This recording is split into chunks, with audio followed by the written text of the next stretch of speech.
আন্তরিক বন্ধু হিসাবে গ্রহণ করে নেবেন, যারা ন্যায় প্রতিষ্ঠা করবে। ফালা তাত্তাবিউল হাওয়া, অতএব তোমরা প্রবৃত্তির অনুসরণ করবে না। যে এখন যদি আমি ন্যায় প্রতিষ্ঠা করতে চাই, তাহলে আমার বন্ধের জমি 10 বিঘা 5 বিঘা বের করে দিতে হবে। এখন যদি আমি ন্যায় প্রতিষ্ঠা করতে চাই, তাহলে আমার অংশ থেকে এই পরিমাণ বের করে দিতে হবে, অথবা আমার বাবার অংশ থেকে এই পরিমাণ বের করে দিতে হবে, অথবা আমার আত্মীয় স্বজন তারা বিপদগ্রস্ত হবে। অতএব আমি এর থেকে একটু এড়িয়ে চলি। এভাবে ফালা তাত্তাবিউল হাওয়া, তুমি প্রবৃত্তির অনুসরণ করো না, বরং ন্যায়ের উপরে প্রতিষ্ঠিত থাকো।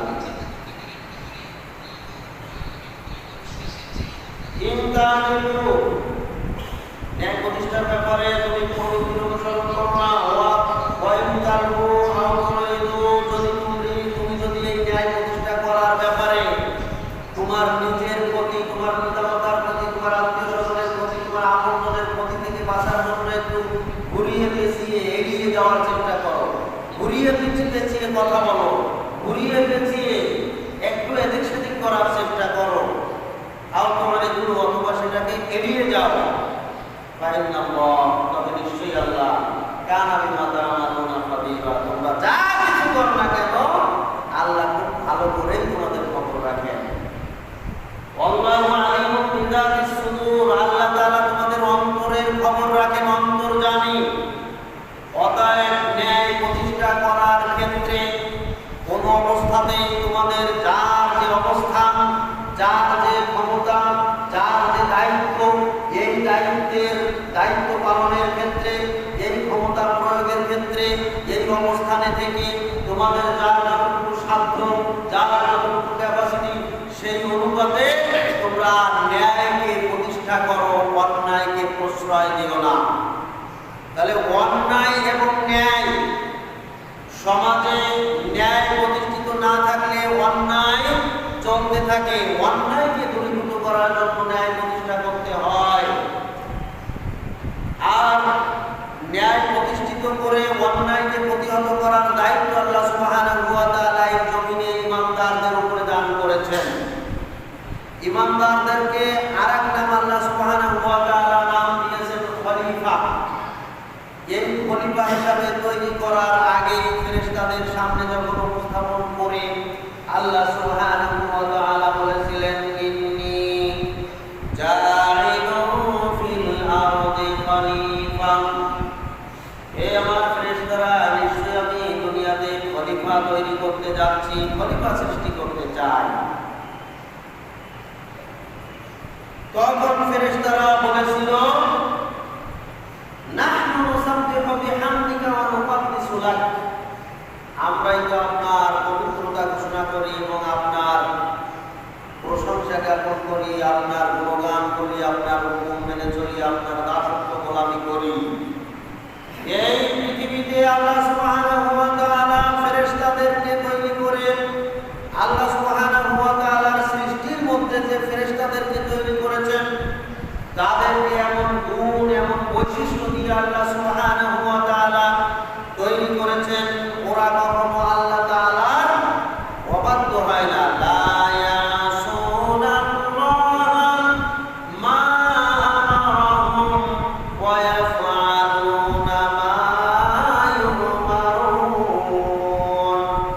এই ফেরেশতারা কখনো আল্লাহ তাআলার অবাধ্য হয় না, আল্লাহ তাআলা যা নির্দেশ করেন তার অমান্য করে না।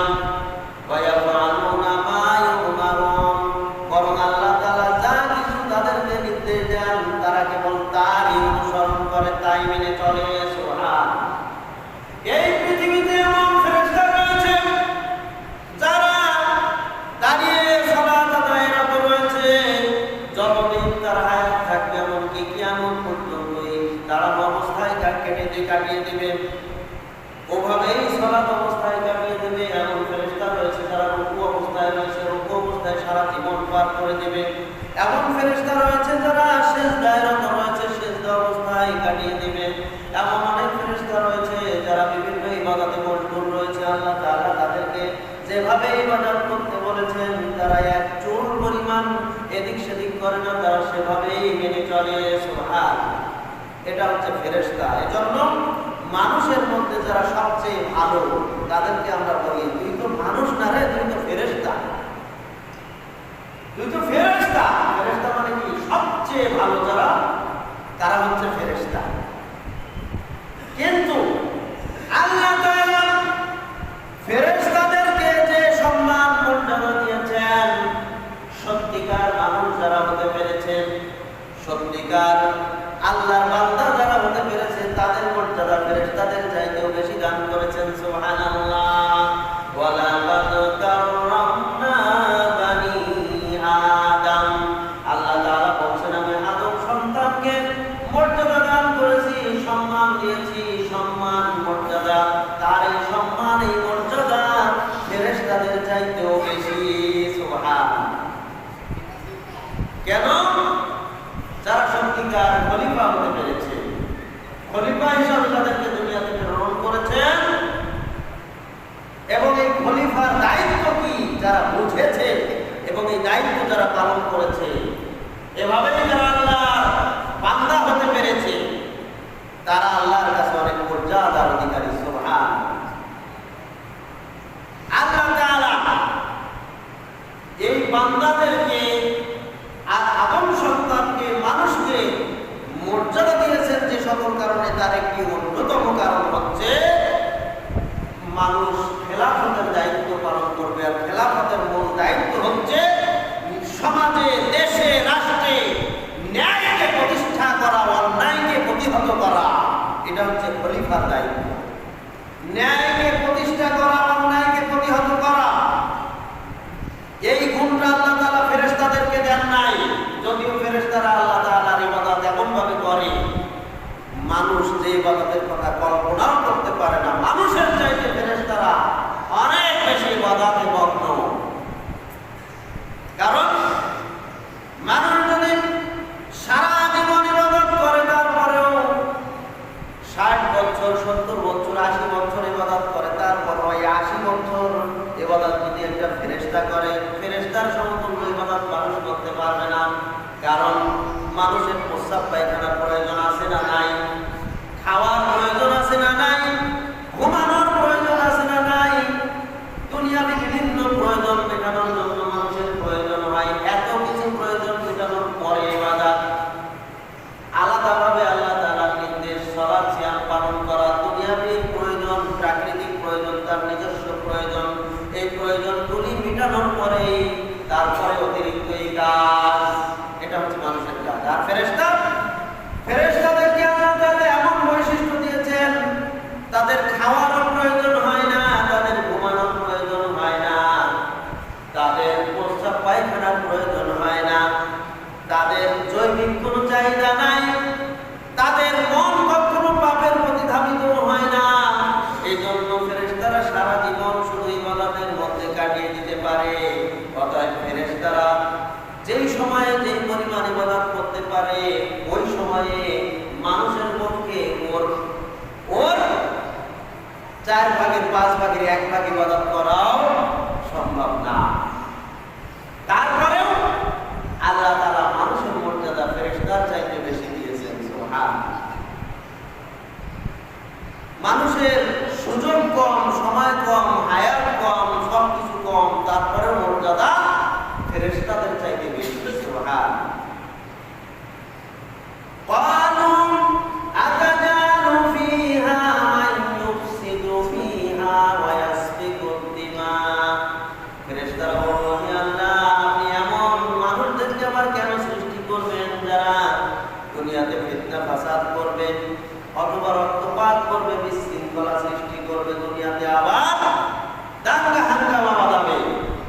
এই জাতি আবার কেন সৃষ্টি করবেন? বরং আমরাই তো আপনার গুণগানে রত রয়েছি, আপনার ইবাদত বন্দেগী করছি, আপনার তাসবিহ তাহলিল করতেছি, আমরাই তো আপনার হুকুম পালন করতেছি। আল্লাহ তাআলা বলেন, হে ফেরেশতারা শুনে রাখো, ইন্নী আ'লামু মা লা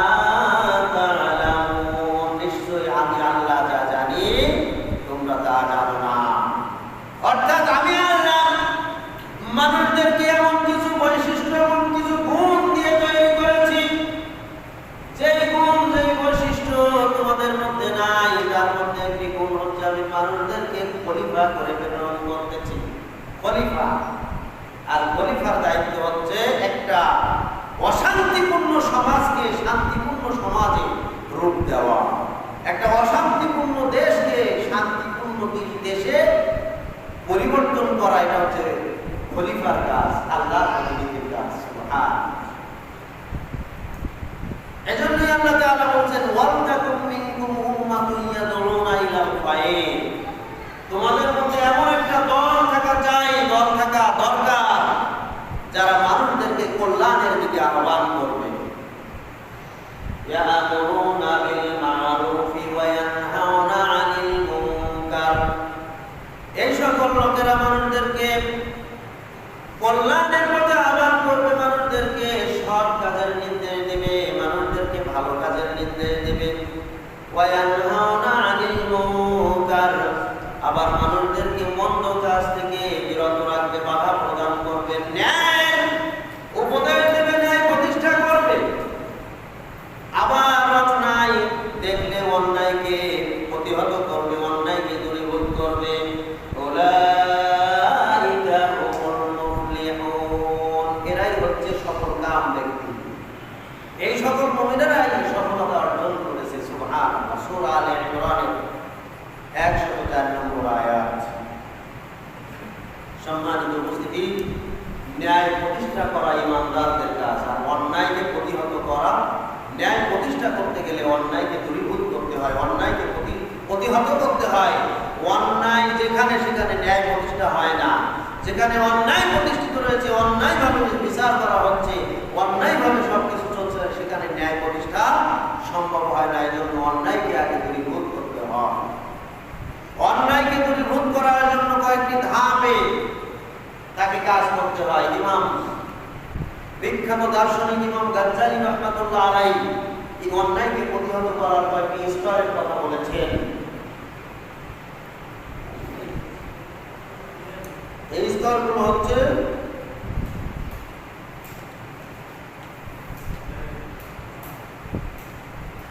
আগে মানুষদেরকে কল্যাণের কথা বোঝাতে হবে, তাদেরকে আগে ভালো উপদেশ দিতে হবে, উপদেশ প্রদান করতে হবে। তারপরে তাদের সামনে ন্যায়কে সুন্দরভাবে উপস্থাপন করতে হবে। এরপরে তারা কথা না শুনলে প্রতিরোধ করে তুলতে হবে। মৌখিকভাবে কাজ না হলে প্রয়োজনে শক্তি প্রয়োগ করে অন্যায়কে প্রতিহত করতে হবে। সর্বশেষ চূড়ান্তভাবে তাদের বিরুদ্ধে জিহাদ ঘোষণা করে এই অন্যায়কে প্রতিহত, সত্য বিষয়গুলিকে বোঝাতে হবে, ভালো মন্দ বোঝাতে হবে, জ্ঞান দিতে হবে, তাদেরকে ভালো বিষয়গুলি দেখাতে হবে।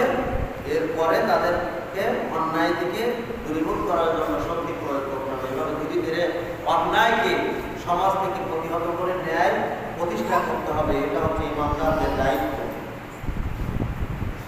সম্মানিত উপস্থিতি, আল্লাহ সুবহানাহু ওয়া তাআলা ইমানদারদের বৈশিষ্ট্য বর্ণনা করতে গিয়ে বলছেন মুহাম্মাদুর রাসূলুল্লাহ, মুহাম্মদ সাল্লাল্লাহু আলাইহি ওয়াসাল্লাম আল্লাহর রাসূল। ওয়াল্লাযীনা মাআহু, এবং তার যারা সঙ্গী সাথী ইমানদার ব্যক্তি, এদের বৈশিষ্ট্য হচ্ছে আশিদ্দাউ আলাল কুফফার, তারা কাফিরের প্রতি, বাতিলের প্রতি, অন্যায়ের প্রতি কঠোর হবে, কঠিন হবে। রুহামাউ বাইনাহুম, কিন্তু পরস্পরের প্রতি খুবই বিনয়ী হবে, নম্র হবে। অন্যায়ের বিরুদ্ধে তারা অনেক কঠোর হবে, কঠিন হবে, কিন্তু নিজেদের প্রতি খুব বিনয়ী হবে। এটা হচ্ছে সূরা ফাতহের 48 নম্বর আয়াত। এরপরে আল্লাহ সুবহানাহু ওয়া তাআলা সূরা মাইদার 54 নম্বর, সূরা ফাতহের 29 নম্বর আয়াতে আগেটা বলেছেন, পরে সূরা মাইদার 54 নম্বর আয়াত ইমানদারদের বৈশিষ্ট্য বর্ণনা করতে গিয়ে আল্লাহ সুবহানাহু ওয়া তাআলা বলেছেন আদিল্লাতিন আলাল মুমিনিন, আদিল্লাতিন আলাল মুমিনিন, ইমানদাররা ইমানদারদের উপরে খুব বিনয়ী হবে, নম্র হবে, ভদ্র হবে। একজন মুসলিম আর একজন মুসলিমকে কখনো কষ্ট দিবে না, বরং তাকে সম্মান দেবে, মর্যাদা দেবে, তাকে সহানুভূতি, তার প্রতি সহানুভূতি দেখাবে, তাকে সাহায্য সহযোগিতা করবে, তার পাশে দাঁড়াবে, তার বিপদে আপদে বালা মুসিবতে তাকে সাহায্য সহযোগিতা করবে। এভাবে আদিল্লাতিন আলাল মুমিনিন, মুমিনদের প্রতি তারা বিনয়ী হবে। আইজ্জাতিন আলাল কাফিরিন, কিন্তু তার বিপক্ষে অন্যায়ের প্রতি, বাতিলের প্রতি, কুফরের প্রতি, কাফেরদের প্রতি তারা অত্যন্ত কঠিন হবে, কঠোর হবে। এই ক্ষেত্রে কোনো প্রকার ছাড় তারা দিবে না। এটা হচ্ছে ঈমানদারদের বৈশিষ্ট্য। ইউজাহিদুনা ফি সাবিলিল্লাহ, তারা আল্লাহর রাস্তায় জিহাদ করবে, আল্লাহর দ্বীনকে প্রতিষ্ঠা করার জন্য, ন্যায়কে প্রতিষ্ঠা করার জন্য, অন্যায়কে দূরীভূত করার জন্য জিহাদ করবে। জিহাদের স্তর আছে। জিহাদ শব্দের শাব্দিক অর্থ হচ্ছে প্রাণান্তকর চেষ্টা করা। অন্যায়কে প্রতিহত করার জন্য, ন্যায়কে প্রতিষ্ঠা করার জন্য, আল্লাহর দ্বীনকে প্রতিষ্ঠা করার জন্য প্রাণান্তকর চেষ্টা করা। এই চেষ্টার প্রাথমিক স্তর হচ্ছে জাহিদুল মুশরিকিনা বিআমওয়ালিকুম ওয়া আনফুসিকুম ওয়া আলসিনাতিকুম। রাসূল সাল্লাল্লাহু আলাইহি ওয়াসাল্লাম এক হাদিসে বলেছেন, তোমরা মুশরিকদের বিরুদ্ধে জিহাদ করো, তোমাদের মাল দিয়ে, তোমাদের জান দিয়ে, তোমাদের জবান দিয়ে। জবান দিয়েও জিহাদ করতে হয়, মাল দিয়েও জিহাদ করতে হয়, এরপরে প্রয়োজনে জান দিতে হয়। তাহলে প্রথমে জবান দিয়ে মানুষদেরকে ভালোর দিকে আহ্বান করতে হয়, অন্যায়ের প্রতিহত করতে হয় জবান দিয়ে। এরপরে মাল ব্যয় করে অন্যায়কে প্রতিহত করতে হয়, প্রতিবাদী হতে হয় এবং ক্ষতিগ্রস্ত মুসলিমদেরকে সাহায্য সহযোগিতা করতে হয়। কাফেরদের বিরুদ্ধে অস্ত্র ধারণ করে অর্থ ব্যয় করতে হয়। তারপরে প্রয়োজনে আনফুসিকুম, নিজেদের জীবন পর্যন্ত আল্লাহর দ্বীনের রাস্তায় দেওয়ার জন্য নিজেকে তৈরি রাখতে হয়। এভাবে কি আল্লাহর দ্বীনকে প্রতিষ্ঠা করার জন্য চেষ্টা করতে হয়। এর নাম হচ্ছে জিহাদ, প্রাণান্তকর চেষ্টা করা। এই জিহাদের চূড়ান্ত রূপ হচ্ছে কিতাল, আল্লাহর রাস্তায় লড়াই করা, সংগ্রাম করা। এবং এই কিতালের পরিণাম হচ্ছে ইউকাতিলুনা ফি সাবিলিল্লাহ, ঈমানদাররা আল্লাহর রাস্তায় লড়াই করে, সংগ্রাম করে, যুদ্ধ করে।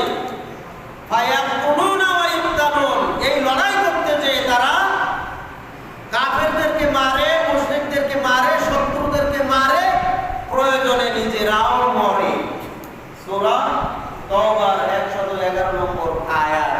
ফায়াকুলুনা ওয়া ইউক্তালুন, যখন তারা কিতালে অবতীর্ণ হয়, সশস্ত্র সংগ্রামে লিপ্ত হয়, তখন তাদের জন্য দুইটা রাস্তা, দুইটা কাজ।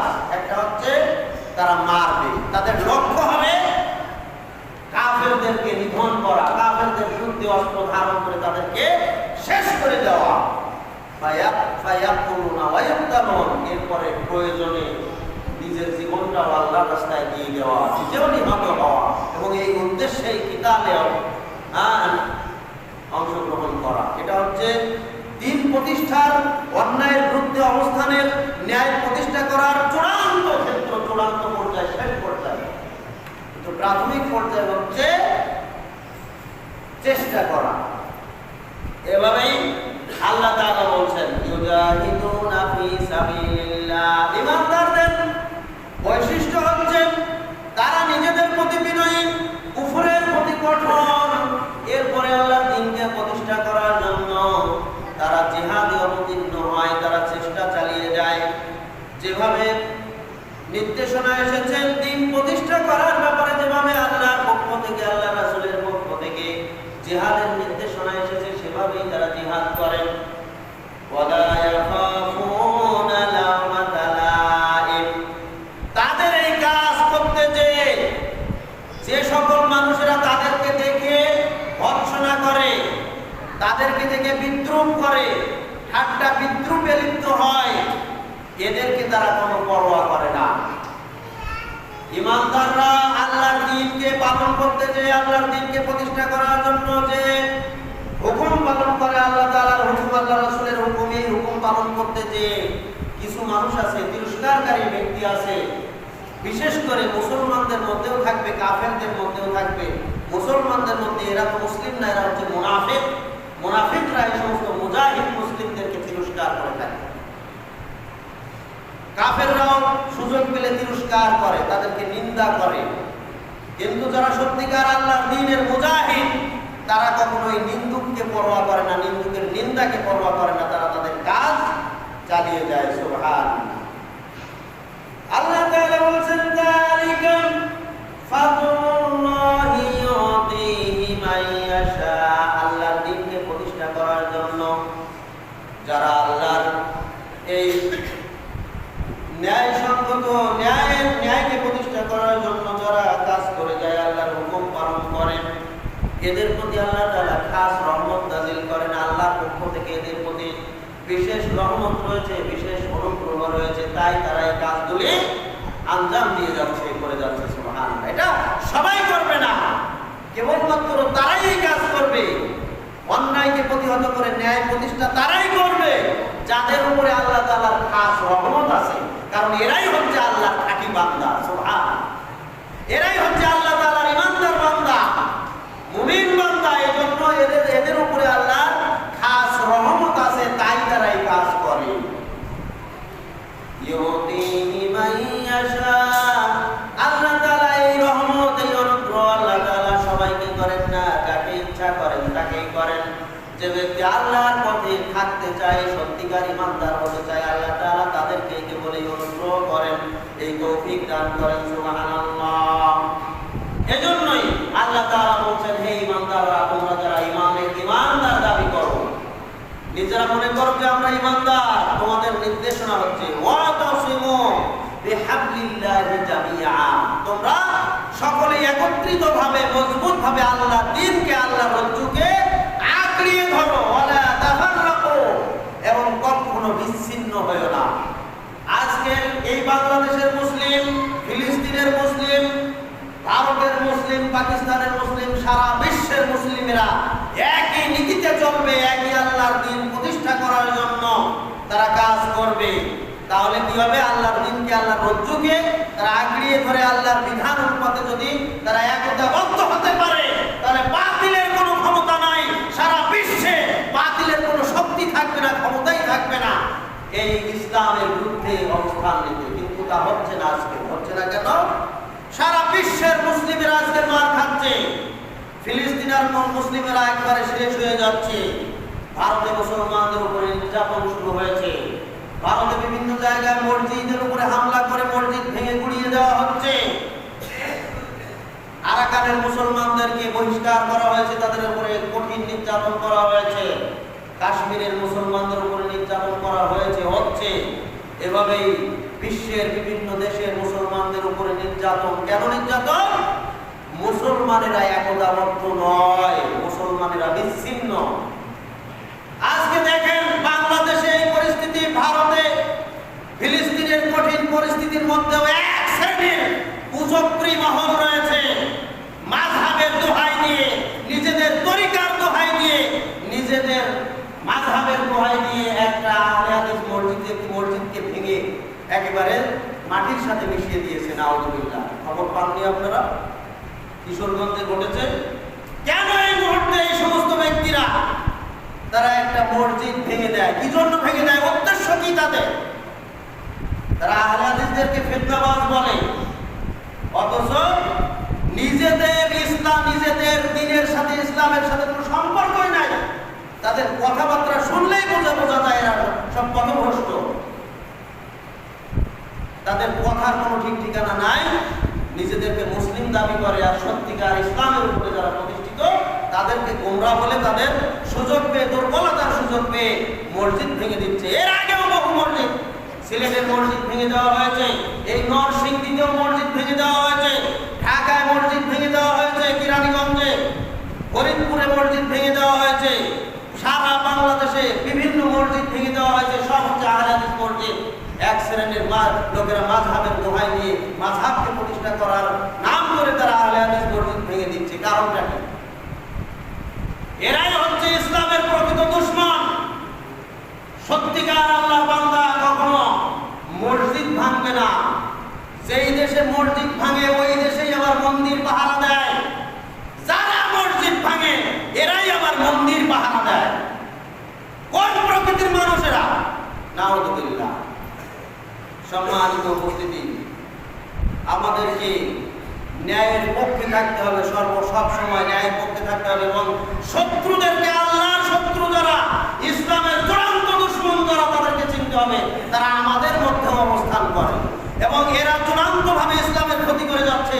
আমরা অনেকেই তাদেরকে মুসলিম মনে করি, খুব দরবেশ, দেখলে দরবেশি বেশ দেখলেই আমরা মনে করি কত আল্লাহওয়ালা লোক, কিন্তু এর ভিতরে সব হচ্ছে নিফাকি, মুনাফিকি, যার কারণে এরা মসজিদ ভাঙার মতো নিকৃষ্টতম কাজেও লিপ্ত হয়, অথচ এরা লেবাসধারী, দাড়ি টুপি পাঞ্জাবিওয়ালা জুব্বাওয়ালা লোকেরা এই কাজ করেছে। নাউযুবিল্লাহ।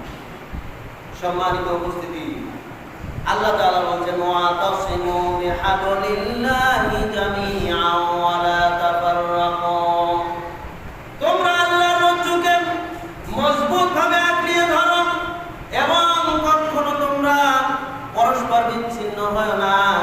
আজকের এই মুসলিম সমাজ, সারা বিশ্বের সকল মুসলিমেরা বিচ্ছিন্ন থাকার কারণে ইহুদি খ্রিস্টানেরা, আজকের বিধর্মীরা সুযোগ পেয়েছে, তারা মুসলমানদের দুর্বলতার সুযোগ গ্রহণ করে যেখানেই সুযোগ পায় সেখানেই মুসলমানদের উপরে নির্যাতন চালায়। আর মুসলমানেরা মার খেয়ে যাচ্ছে।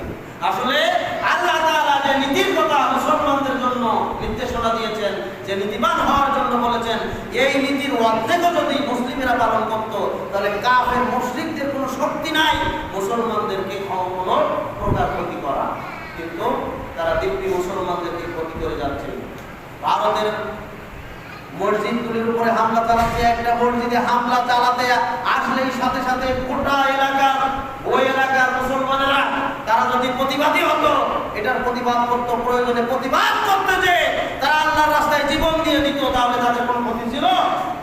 শহীদ হয়ে যেত। আল্লাহর ঘরকে রক্ষা করার জন্য যদি কেউ জীবন দিত, অবশ্যই শহীদ হয়ে যেত।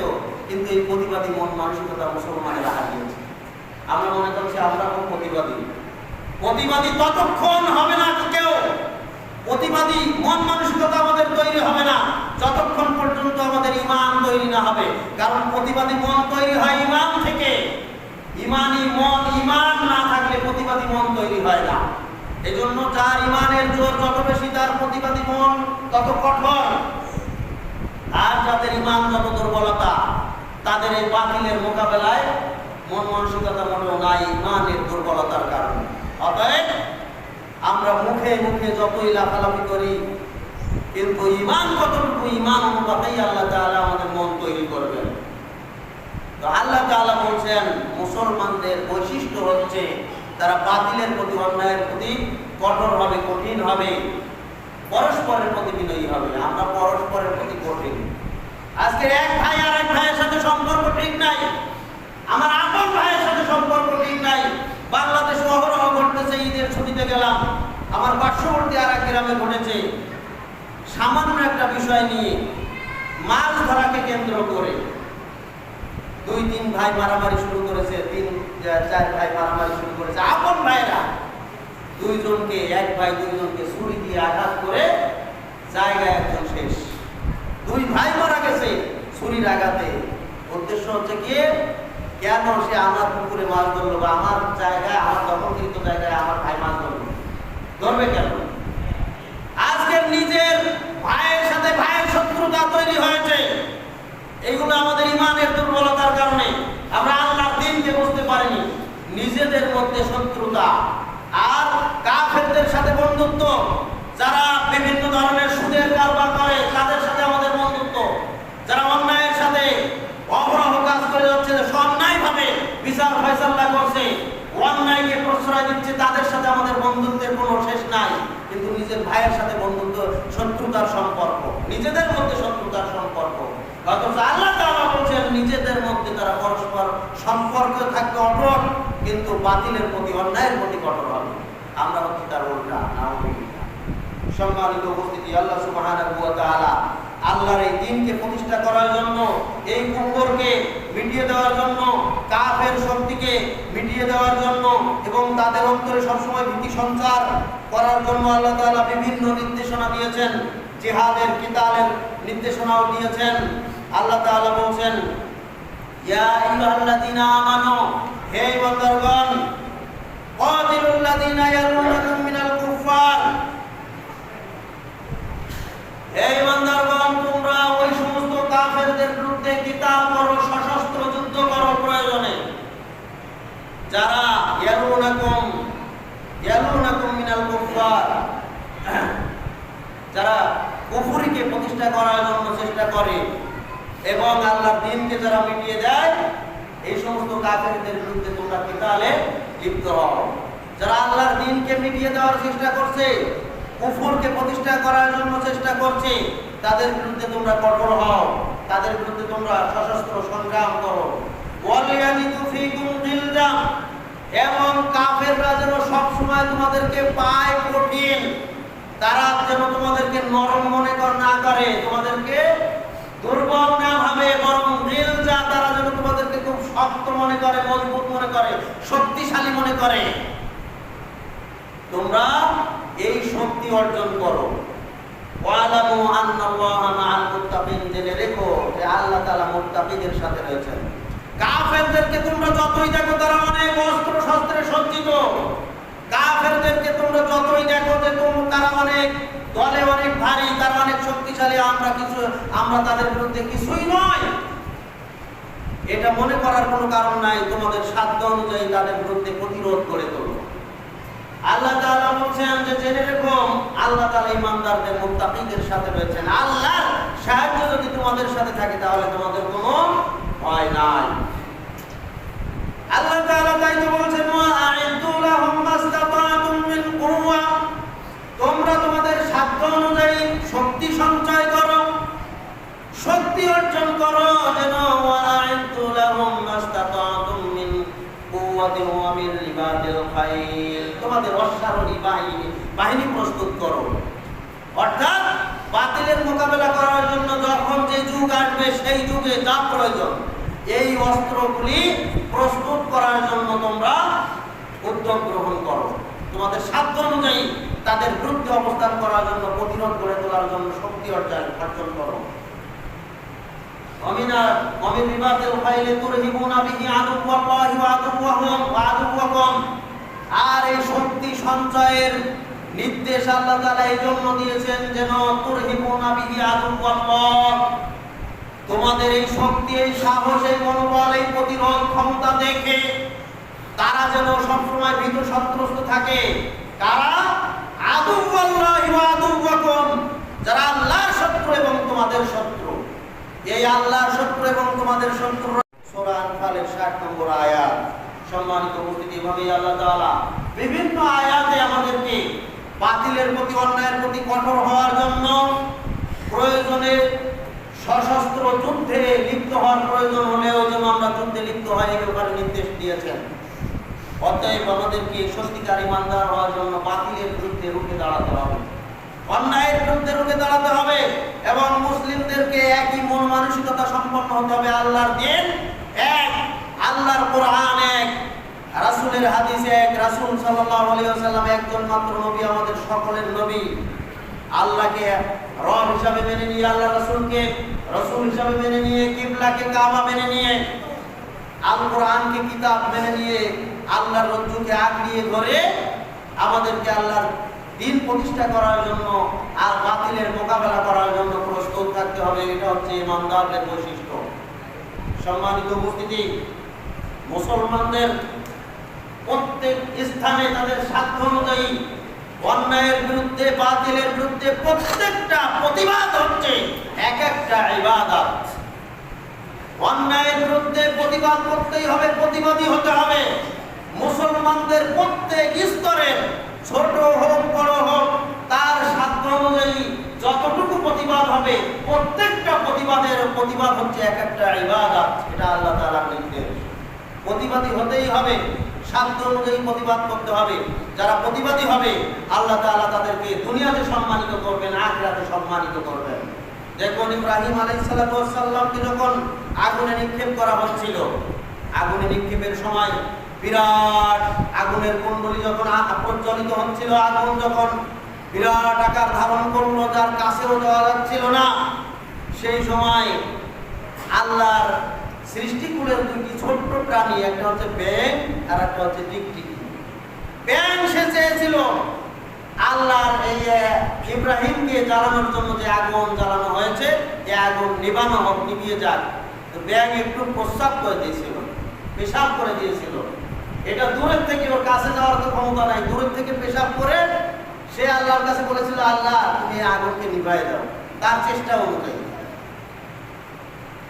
আর টিকটিকি সে ফুঁক দিয়েছিল দূর থেকে, কাছে ফুঁক দেওয়ার তো ক্ষমতা তার নাই, দূর থেকে ফুঁক দিয়ে সে চেয়েছিল যে আগুন আরো বেশি করে জ্বলুক। না,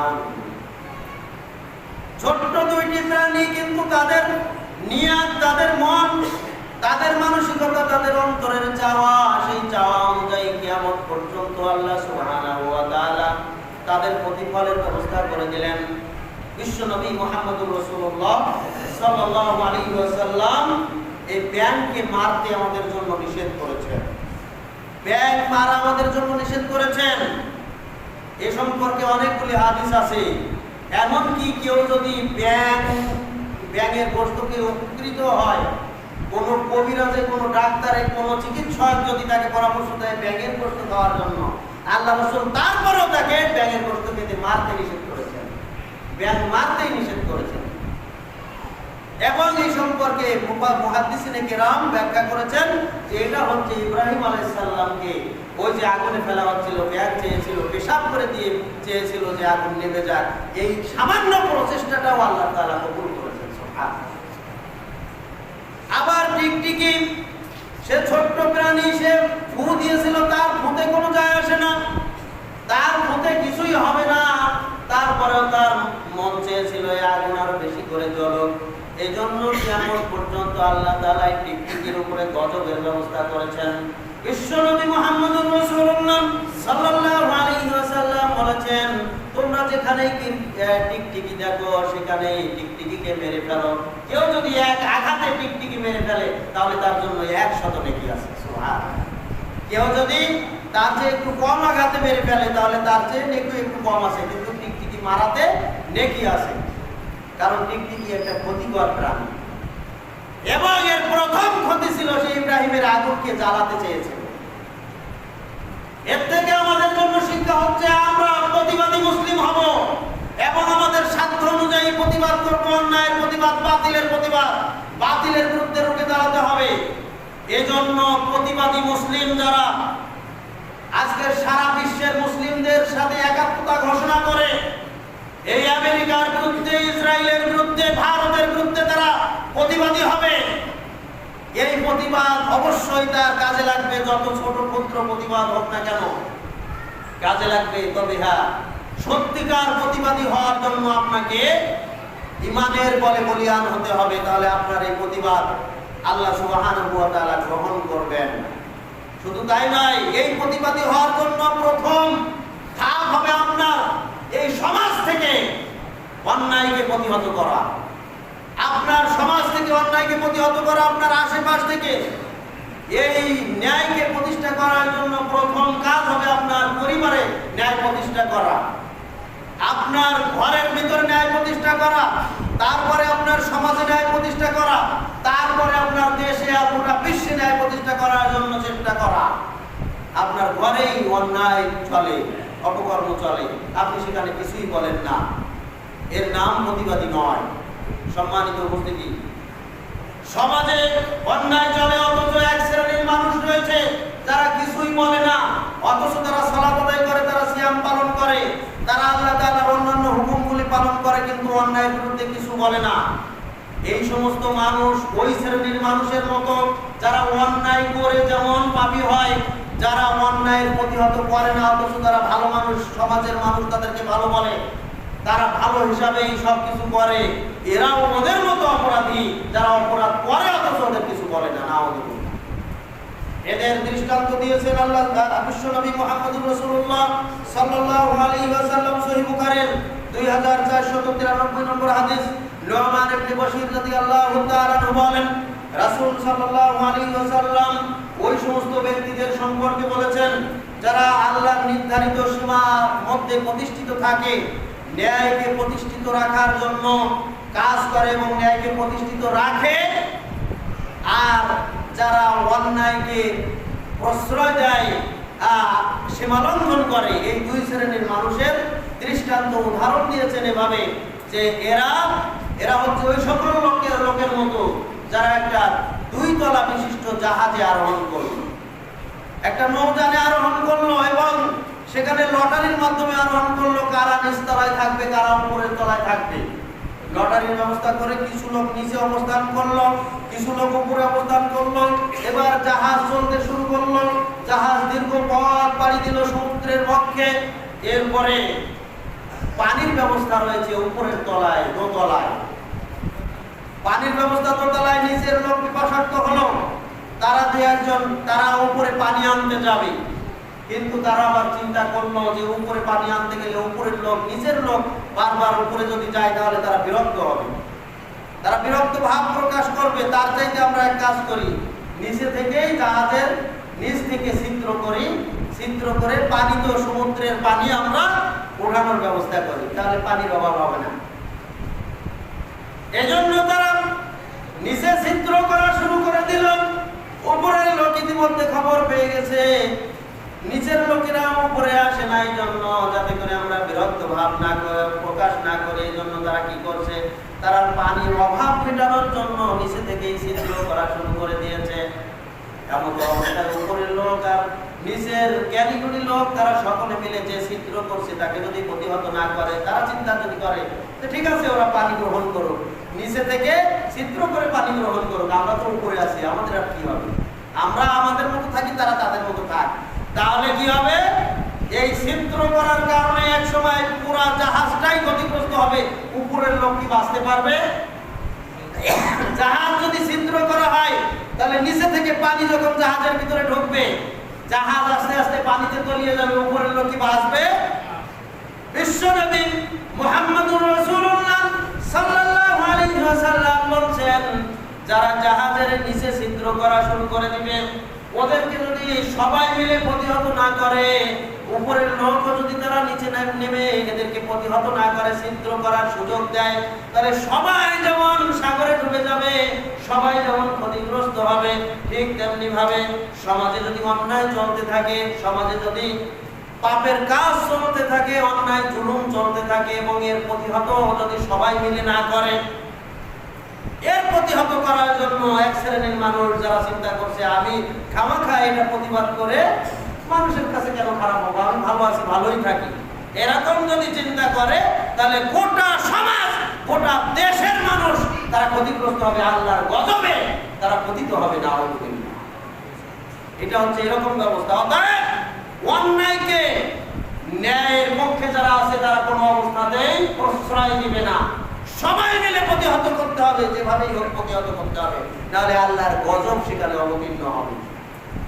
সম্মানিত উপস্থিতি, এই জন্য আমাদেরকে প্রতিবাদী হতে হবে, অন্যায়ের মোকাবেলা করতে হবে, বাতিলের মোকাবেলা করতে হবে, বাতিলের মোকাবেলা, অন্যায় সমাজে ন্যায় প্রতিষ্ঠা করতে হবে। আমার আপনার পাশে অহরহ দেখতে পাচ্ছি যে ক্ষমতাধর ব্যক্তি একজন দুর্বল লোকের দুর্বলতার সুযোগ পেয়ে তার জমি দখল করে আছে, সবাই মিলে এটাকে প্রতিহত করে তার জমিকে ফিরিয়ে দেওয়ার ব্যবস্থা করতে হবে। এমনকি কোনো ভাই যদি কোনো বোনের জমি ফাঁকি দিয়ে নিজে লিখে নেওয়ার চেষ্টা করে বাপের কাছ থেকে, এরও প্রতিবাদ করতে হবে, সবাই মিলে প্রতিবাদ করে বোনের জমি ফিরিয়ে দেওয়ার ব্যবস্থা করতে হবে। এর নাম হচ্ছে প্রতিবাদী হওয়া। আজকের আমার সমাজে, গোটা বাংলাদেশের সব সমাজে নিজেদের জায়গায় আমরা প্রতিবাদী হতে পারলাম না, বিশ্বের সমস্ত মুসলমান আমরা এক হব কিভাবে? এবং মুসলমানদের বিরুদ্ধে কাফেররা তো তারা আক্রমণ করবে, এইভাবে করতেই থাকবে। অতএব অন্যায়ের মোকাবেলা আপনার ঘর থেকে, আপনার সমাজ থেকে শুরু করতে হবে। বাতিল যেখানেই আছে সেখানে আপনাকে কঠিন হতে হবে, কঠোর হতে হবে। এই কঠোর মনোভাব ততক্ষণ পর্যন্ত আমাদের তৈরি হবে না যতক্ষণ আমাদের ঈমান তৈরি না হবে। ঈমানের বলে বলিয়ান হতে পারলে আমরা আমাদের মন মানসিকতা তৈরি করতে পারবো। সম্মানিত উপস্থিতি, বিশ্বনবী মুহাম্মদুর রাসূলুল্লাহ সাল্লাল্লাহু আলাইহি ওয়াসাল্লাম বলেন, আব্দুল্লাহ ইবনে মাসউদ রাদিয়াল্লাহু তাআলা বলেন, মান জাহাদা বিয়াদিহি ফাহুয়া মুমিন। যে ব্যক্তি বাতিলকে, অন্যায়কে প্রতিহত করার জন্য নিজের শক্তি প্রয়োগ করলো, শক্তি দিয়ে অন্যায় মোকাবেলা করলো, সে সেই ব্যক্তি মুমিন। ওয়া মান জাহাদাহুম বিয়াদিহি ফাহুয়া মুমিন ওয়া মান জাহাদাহুম বিলিসানিহি ফাহুয়া মুমিন। যে ব্যক্তি অন্যায়কে প্রতিহত করলো তার জবান দিয়ে, তার মুখ দিয়ে, সেও মুমিন। ওয়া মান জাহাদাহুম বিকলবিহি ফাহুয়া মুমিন। যে ব্যক্তি অন্তর দিয়ে পরিকল্পনা করলো অন্যায়ের মোকাবেলা কিভাবে করা যায়, এজন্য চেষ্টা চালিয়ে গেল, সেও মুমিন। লাইসা ওয়ারাআ যালিকা মিনাল ঈমানি হাব্বাতু ফারদাল। এরপরে আল্লাহর নবী কঠিন একটা কথা বললেন, এই তৃতীয় স্তর পেরিয়ে চতুর্থ স্তরে যারা রয়েছে তাদের অন্তরে আর এক চাররা পরিমাণ সরিষার দানা পরিমাণ ঈমানও বাকি নাই। নাউযুবিল্লাহ। সেই ঈমান শূন্য নাউযুবিল্লাহ। সহিহ মুসলিমের হাদিস। লাইসা ওয়ারাআ যালিকা মিনাল ঈমানি হাব্বাতু ফারদাল। দ্বিতীয় স্তর পেরিয়ে চতুর্থ স্তরে যারা রয়েছে তাদের অন্তরে জাররা পরিমাণ সরিষার দানা পরিমাণ ঈমান আর অবশিষ্ট নাই। সেই ঈমান শূন্য হয়ে গেছে। ঈমান রক্ষা করার জন্য আপনাকে প্রতিবাদী হতে হবে। আপনার শক্তি যদি থাকে শক্তি প্রয়োগ করে প্রতিবাদী হতে হবে। হাত দিয়ে, শক্তি দিয়ে, লাঠি দিয়ে প্রতিবাদ করার ক্ষমতা না থাকলে আপনার মুখ দিয়ে প্রতিবাদ করতে হবে। এই ক্ষমতা না থাকলেও আপনার অন্তর দিয়ে পরিকল্পনা করতে হবে। কি পরিকল্পনা? অন্তর দিয়ে আমরা বলি ঘৃণা করা, জি না, ঘৃণা নয়। ঘৃণা তো সর্ব অবস্থায় থাকবে। ইমানদারেরা অবশ্যই পাপকে ঘৃণা করবে, ইমানদারেরা অন্যায়কে ঘৃণা করবে, ইমানদারেরা সবসময় মন্দকে ঘৃণা করবে, এটা তাদের স্বভাব বৈশিষ্ট্য। কিন্তু তৃতীয় স্তর হচ্ছে সে অন্তর দিয়ে পরিকল্পনা করবে যে কিভাবে শক্তি সঞ্চয় করে আমার এই সমাজ থেকে এই নেশাদার দ্রব্যকে উঠিয়ে দেওয়া যায়, এই সুদ প্রথাকে উঠিয়ে দেওয়া যায়, এই অবৈধ কাজকে উঠিয়ে দেওয়া যায়, এই জুলুমকে কিভাবে উঠিয়ে দেওয়া যায়, এই অন্যায়ভাবে মানুষের হক নষ্ট, একজন আরেকজনের হক নষ্ট করে এটাকে কিভাবে প্রতিহত করা যায়, এই পরিকল্পনা করে যারা শক্তি সঞ্চয় করতে থাকবে, করার জন্য তারা কাজে রত থাকবে, এরা তৃতীয় পর্যায়ের ইমানদারের মধ্যে রয়েছে। এর পরের স্তরে যারা রয়েছে তাদের ঈমান আর বাকি নাই। এটা আমার কথা, সহিহ মুসলিমের হাদিস। সম্মানিত উপস্থিতি, অতএব ভেবে দেখুন আমি আপনি